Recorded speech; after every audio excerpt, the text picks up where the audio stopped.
Alrighty, so hopefully I can one take this. I told myself I was going to be making tutorials and I need some place to start. Today I want to be making or showing you how to make a projectile spawn system.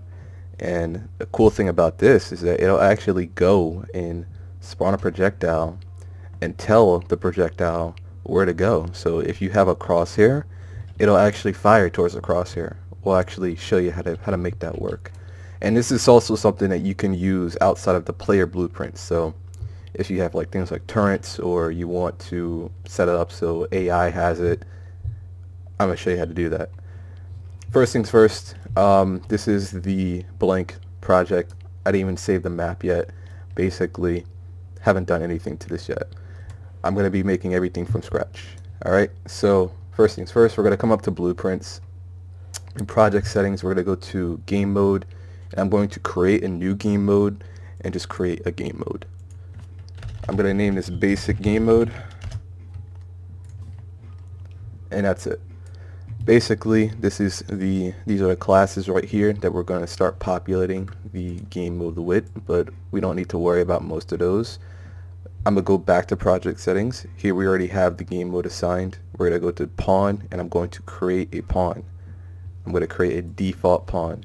Now this default pawn is basically just a flying little sphere, and basically I'm just going to name it flying pawn. Alright, so from in here, this is where we're going to set it up, or at least this is where we're going to be using for this tutorial.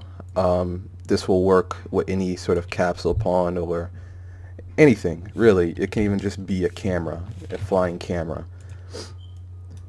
So to start, basically, let's actually add a camera, because just to show how this is going to work, let's see here. Here's a little camera right here, and here it looks like it's scaled down like massively. Yes, it is. Okay, so let's upscale this back up to 1:1, and then let's see if we can get it back on this mesh. Alright, perfect. So from here, what I wanted to show you guys is that, well, this is going to be using the camera, but it basically, the camera is just going to be the root, or like the start of the trace that we're going to be used to figure out where to get the projectile to hit. To explain that, we'll just get started. Let's go to edit, project settings, and we're just going to set up the key bindings. If we go to input, this is where your key bindings are, action mappings. So here I'm just going to name it fire. This is where you would set up things, so something like left mouse button is going to be a fire, but you can also set it up where it's like maybe, I don't know, maybe right trigger. So gamepad right trigger, or here we go. This will also set up so the standard controller fire key, you know what I'm saying. If we come in here, if we type in fire, we have that action mapping. And if we drag off of this, we're going to get started on making this little function. And technically it is a function, but it's going to be collapsed down into a macro. And I'm going to show you how to do that. So basically you don't really have to worry about rewriting this code 50 million times. Matter of fact, it'll be easy. So easy that you can just literally type in a keyword, just how I'm doing line trace, and it'll automatically just be set up. It's like a one-time deal. So if we come in here and we do line trace by channel is basically just going to be looking and seeing what is visible on screen. And the start of this is going to be the camera. We're going to get the location. We're going to get the world location of this camera. And then we're also going to be getting the forward vector of this camera. So the start of this is going to be, the start of the line trace is going to be the world location, and basically we want to get a certain distance in front of the camera. So I'm going to just do like 5,000 units, and then we're going to come to world location and basically combine those vectors and make that the end. Perfect. So this is the first part. What I want to do is, let me see. What I want to do actually is this. I want to see if this is going to work. This is part experimental. So if you don't understand what I just did here, I created a reroute node, and basically this is a way to really clean up your code. You can do this with execution pins. You can do this with any sort of, drag and drop, pin. I don't know what to call these little segments right here. So just like this, we're kind of just cleaning up the code, and this is awesome to do as you make it, but you can always wait till the end to do that. Next part, we're going to break the hit result. The main thing we're going to be using here is the location of the hit result, or impact point, and we're also going to be using the line trace in. This is for something else, something special. Now before I drag off the second part, let's actually do something real fast. So from the camera, we're actually going to be setting it so the camera is going to be inherited, the parent of a arrow component. So anything that is higher above a component is going to be the parent. Anything that is below and attached to it is going to be called the child component. Hopefully you knew that. If not, you know it now. So this arrow is actually going to be the muzzle for wherever we spawn, and we can even just type in like muzzle or spawn actually. And yeah, I definitely spelled that wrong. I spelled muzzle wrong.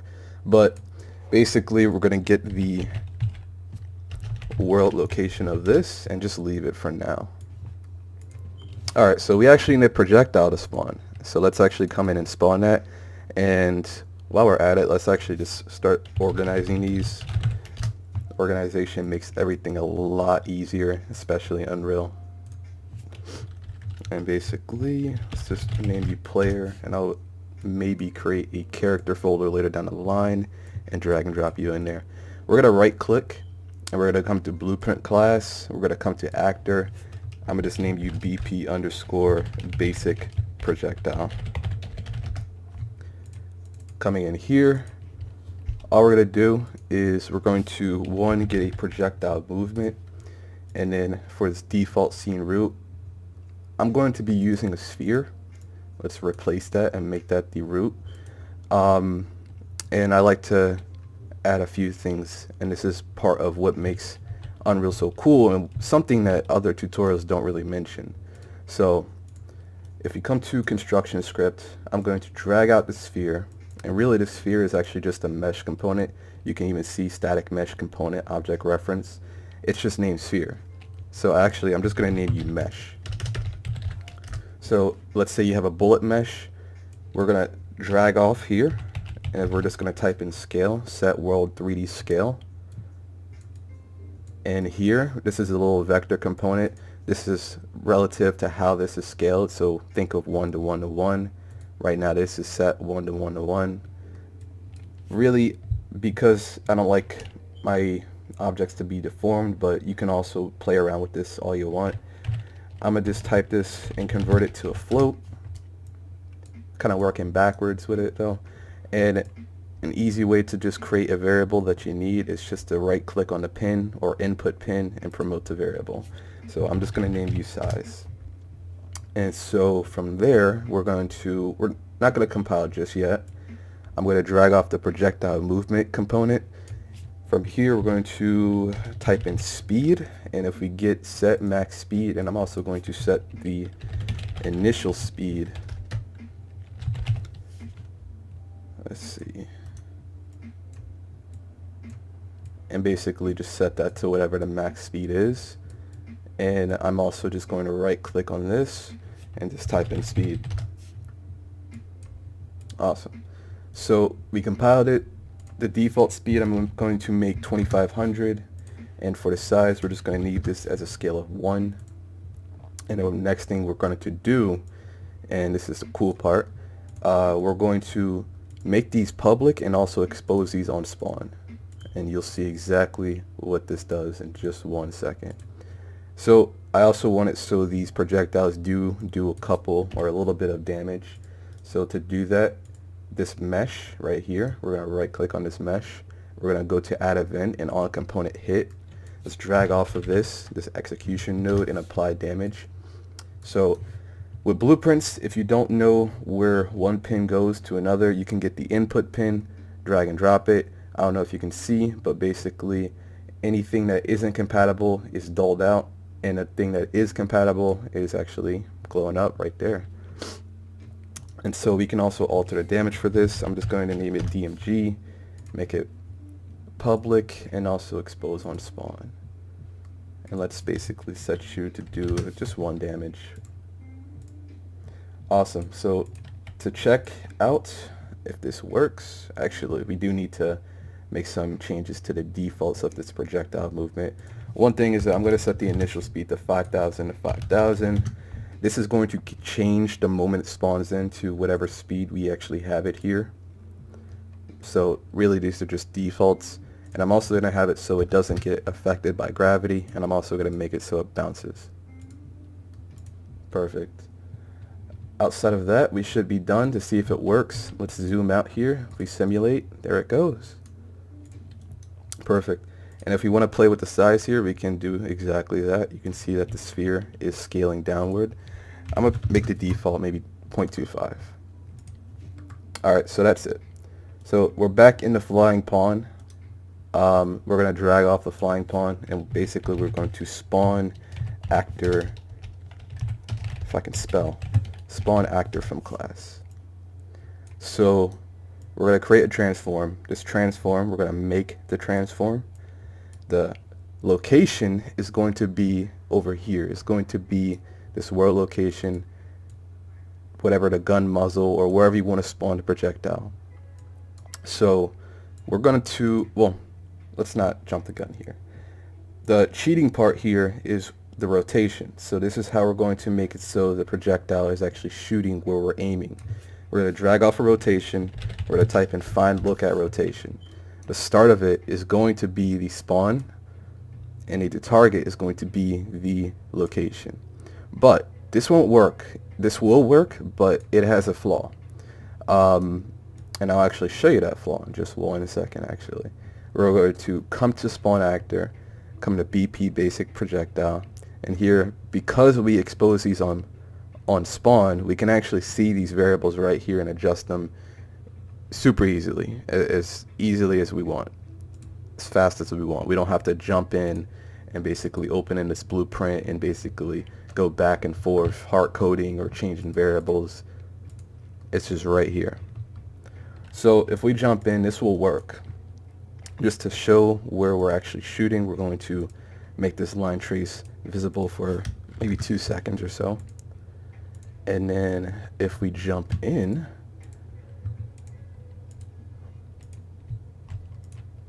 we can't see anything. Alright, so first off, I do like to make this arrow visible. That way we can actually see what's going on. And let's see what is going on here. Let's make sure. Okay, so that makes more sense. We didn't even assign a game mode. Okay, so let's go to basic game mode. That way we're going to spawn in with the flying pawn, and then we'll be able to see things. And right now, basically, we're only looking forward. That's not right. So the reason for that is because if we come up to the defaults of this flying pawn, we want to use the controller's rotation and the rotation of the pitch and the yaw. And basically this is just so wherever we move the mouse, which is the controller input, is where we're going to be kind of moving the camera. And so now we got this big red arrow shooting our white projectiles. Oh yeah. So outside of that, what we're going to do is we're going to kind of collapse this down and make it so it's more work-wittable. Oh wait, actually, so right now that was working because we were actually hitting something.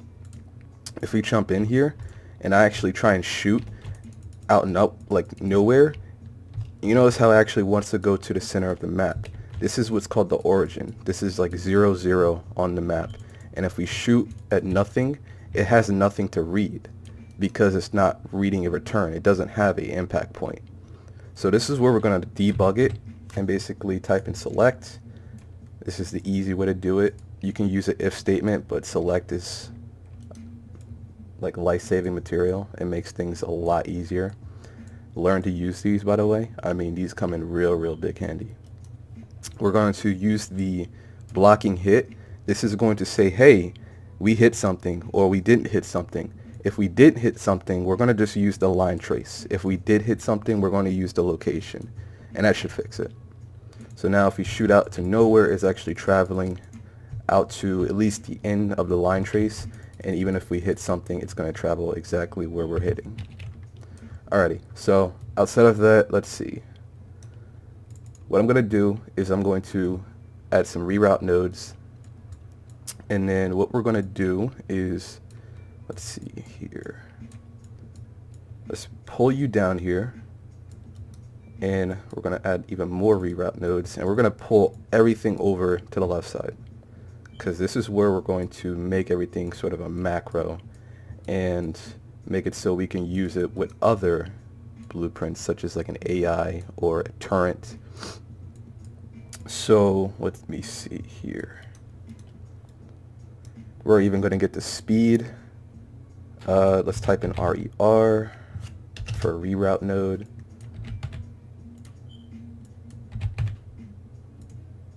Basically, let's line you up together. Let's pull you all over here. That way we can kind of see all of you guys. Add some more reroute nodes. Let's pull you down.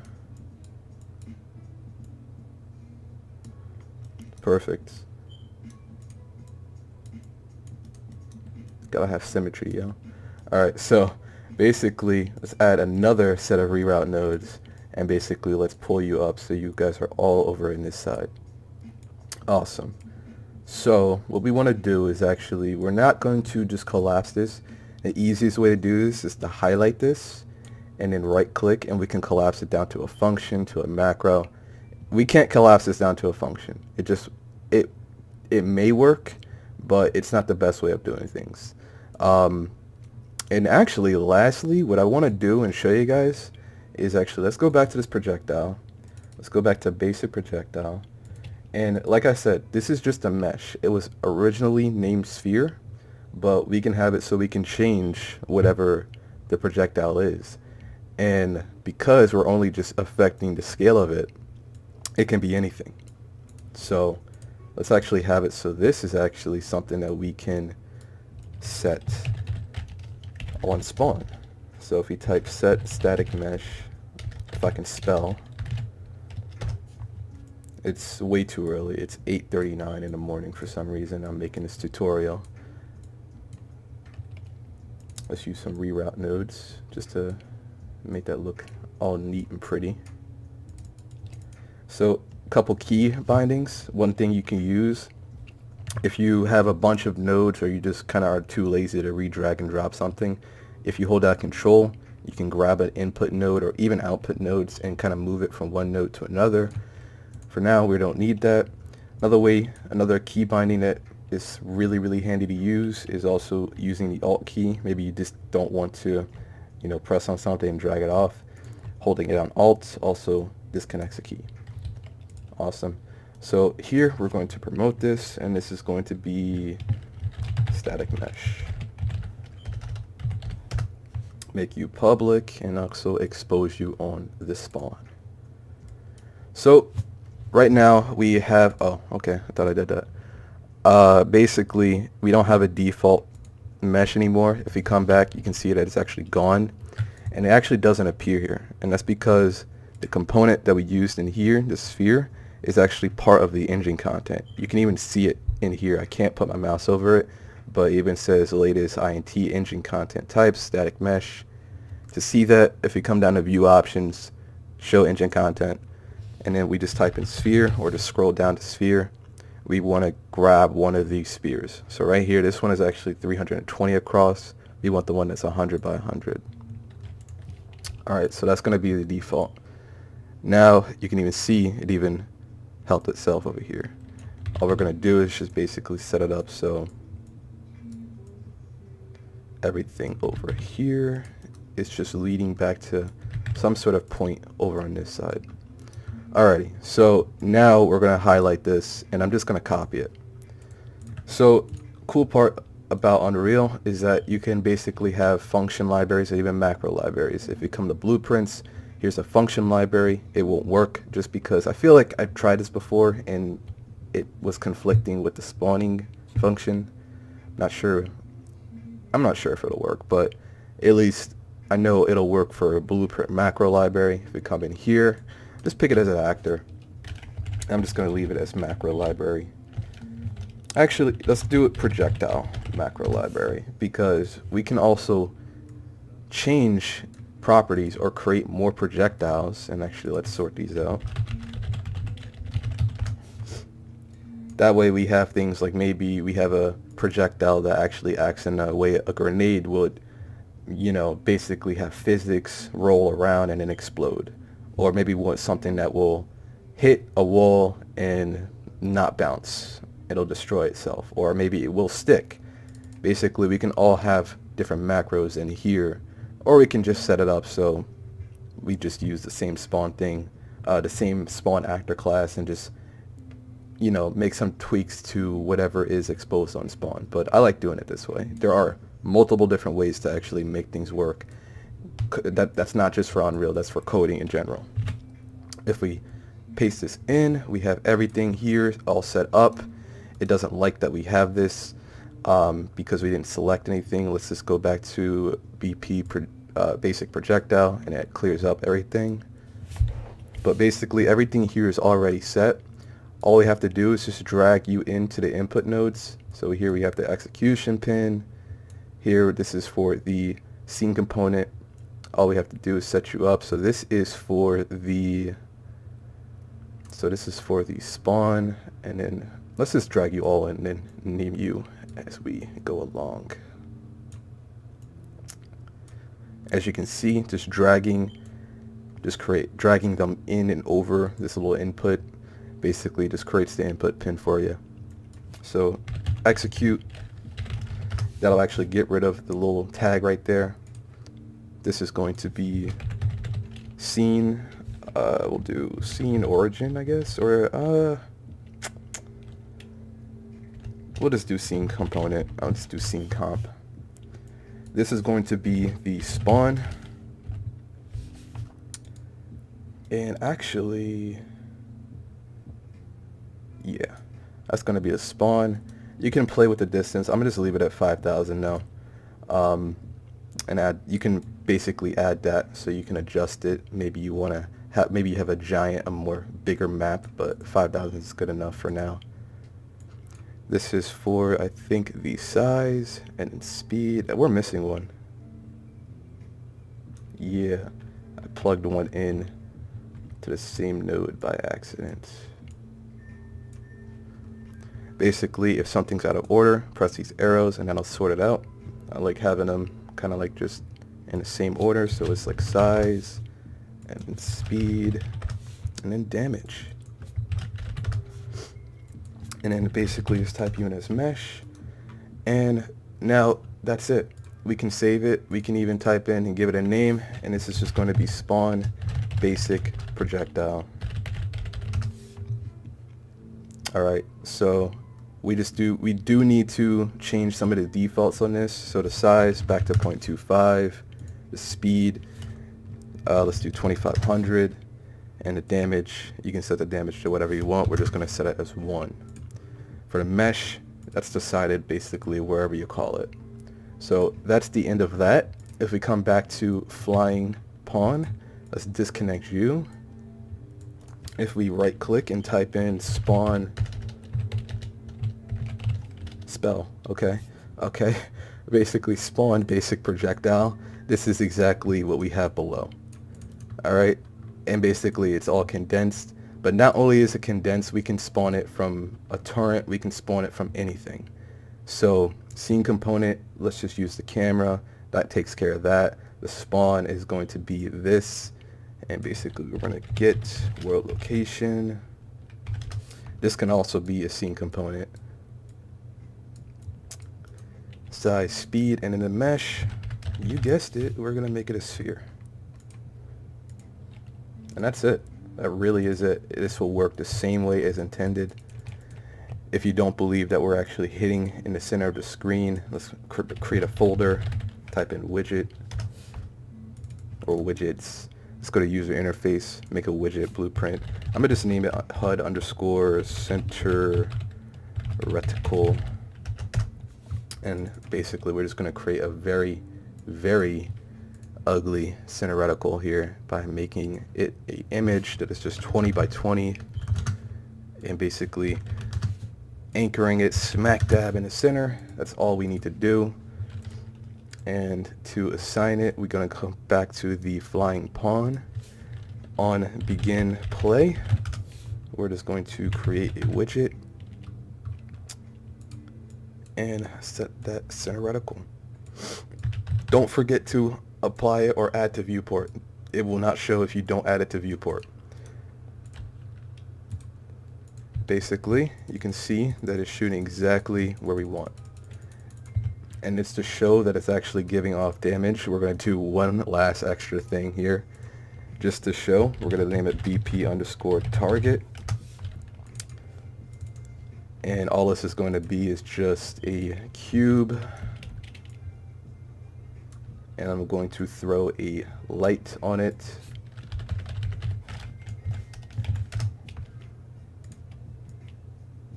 And basically all it's going to be is just event any damage. This is what you would use for any damage. Characters, your player. We're just going to ask, well, this is going to fire off if it receives any damage. And that function is dictated based off of, in the projectile, let me see, based off of here, right here. So if it hits something, it's going to damage the other actor.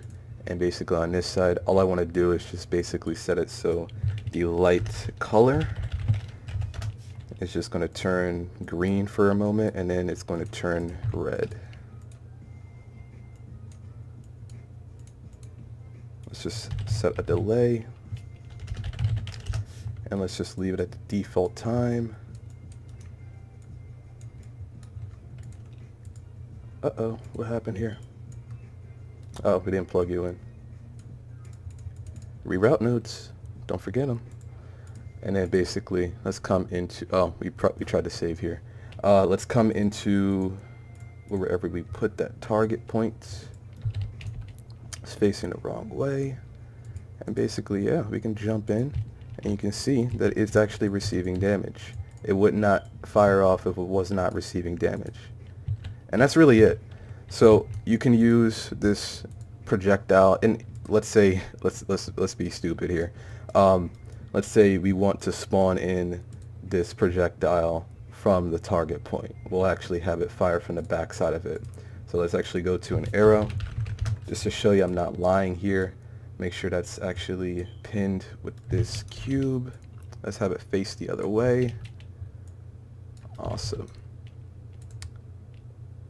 And let's come to spawn basic projectile. And basically what I'll do is have it so, well, just because I'm lazy, I'm going to make it an event tick and just have it be a delay. So every half second, we're just going to be trying to spawn a projectile. Scene component is going to be from this, okay. Let's actually, this is because, the reason why I'm hesitant is because this is facing along the x-axis, and this is technically the front, and it wants to get what's in front of it. We'll just use the arrow component. So we're going to use the arrow component and then basically get the world location of the arrow component as well. The same thing. And then set the mesh. And basically that should work.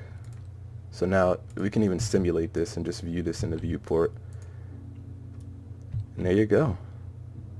Awesome stuff.